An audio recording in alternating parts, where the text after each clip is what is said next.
My name is Sarah. I'm 28 years old, and I live in a small town called Greenfield. Until last week, I thought I had the perfect life. I had a good job at the local library, a beautiful apartment, and most importantly, I had Mark. Mark and I met 3 years ago at a coffee shop. He was reading a book about business, and I was reading a novel. We started talking about our favorite books. That conversation lasted 4 hours.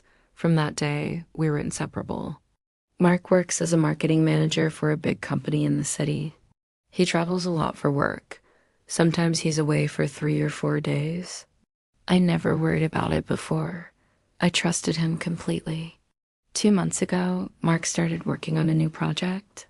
He told me about his new colleague, Emma. She was smart, creative, and very good at her job.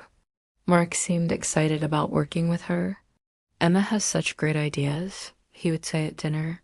She really understands marketing. At first, I was happy for him. It's good to work with talented people. But then Mark started mentioning Emma more and more. Emma suggested this restaurant, he would say. Or Emma told me about this movie. I started to feel a little strange about it, but I told myself not to worry. Mark loves me. We're planning to get married next year. Why should I be jealous of a work colleague? Then the late night started. Mark would call me at 7 in the evening. Sorry, Sarah. Emma and I need to finish this presentation. I'll be home very late tonight. This happened once a week, then twice a week, then almost every day. Mark would come home at 11 or 12 at night. He always looked tired, but also happy, excited. I couldn't understand it. How was work? I would ask. Oh, very busy. Emma and I worked really hard today. Always Emma. Everything was about Emma. One evening, I decided to surprise Mark. I made his favorite dinner, chicken with rice and vegetables. I waited for him to come home. At 9 o'clock, I called him. Hi, honey, where are you? Still at the office with Emma. We're working on the Johnson project. I'll be late again. I made dinner for you. That's sweet, but don't wait for me. I don't know when I'll finish. I ate dinner alone that night. The chicken was cold, but my heart was colder. Last month, Mark told me about a business trip to Chicago. It's just for 3 days, he said.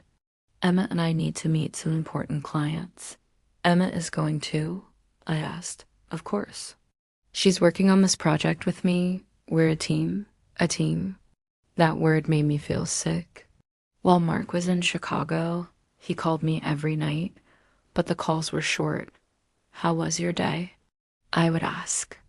Good, good. Very busy meetings. Listen, I'm tired. Emma and I have an early meeting tomorrow.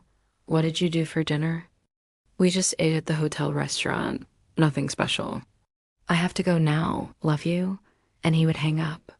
No long conversations like before. No, I miss you. Or I can't wait to see you. Just short business-like calls. When Mark came back from Chicago, something was different.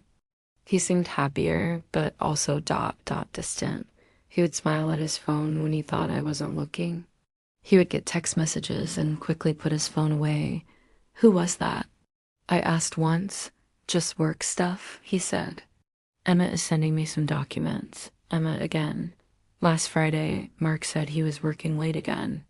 But this time, I decided to do something I had never done before. I decided to go to his office.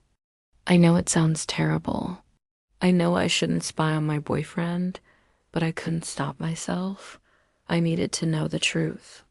I drove to the big glass building where Mark works. I parked across the street and waited.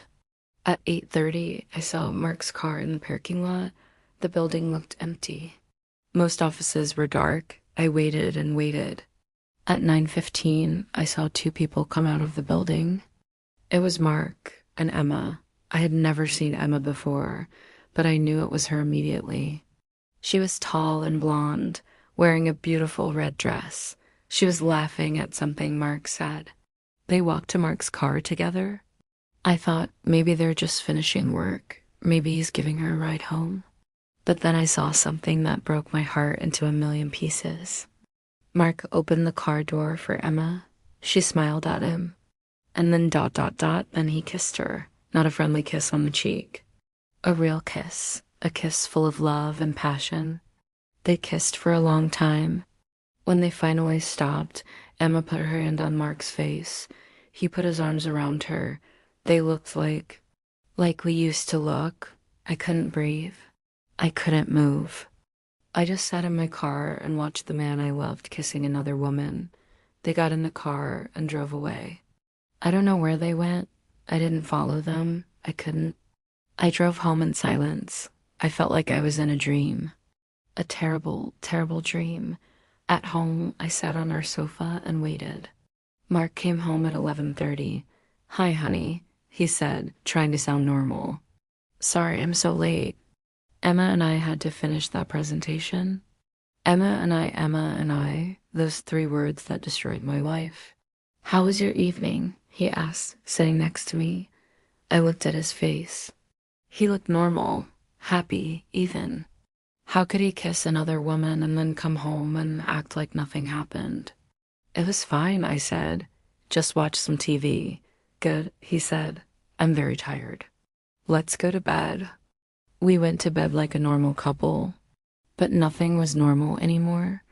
Mark fell asleep quickly, but I stayed awake all night.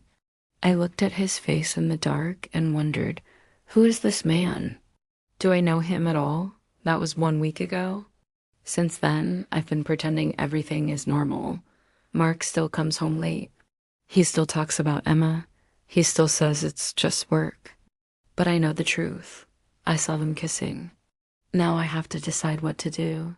Should I tell Mark what I saw? Should I end our relationship? Should I fight for the man I love? I don't have the answers yet. All I know is that my life changed forever in that parking lot. The man I trusted completely has been lying to me for months.